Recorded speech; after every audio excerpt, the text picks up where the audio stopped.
सोचो, अगर तुम्हारे अपने ही लोग तुम्हें मनहूस कहकर कीचड़ में फेंक दें। गांव वालों ने कहा, तू कमजोर है, तू बोझ है, तू किसी काम का नहीं।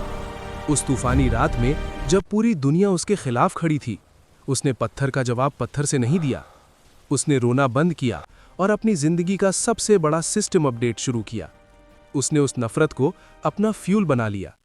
जब दुनिया सो रही थी, वो जाग रहा था। जब लोग उसे गालियां दे रहे थे, वो प्रकृति के नियम समझ रहा था। उसने कसम खाई, मैं बदला नहीं लूंगा, मैं बदलाव लाऊंगा। उसने अपने शरीर को लोहा और दिमाग को हथियार बनाया।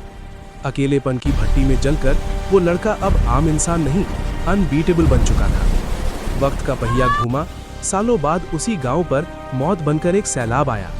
बाढ़ सब कुछ निगलने वाली थी, सबने उम्मीद छोड़ दी थी।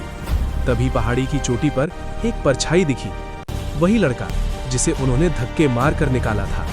लोगों को लगा वो तबाही का तमाशा देखने आया है, लेकिन शेर कुत्तों से बदला लेने में वक्त बर्बाद नहीं करता।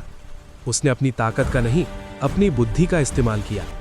उसने उस विशाल हाइड्रोलिक सिस्टम को एक्टिवेट किया जिसे उसने सालों की मेहनत से बनाया था।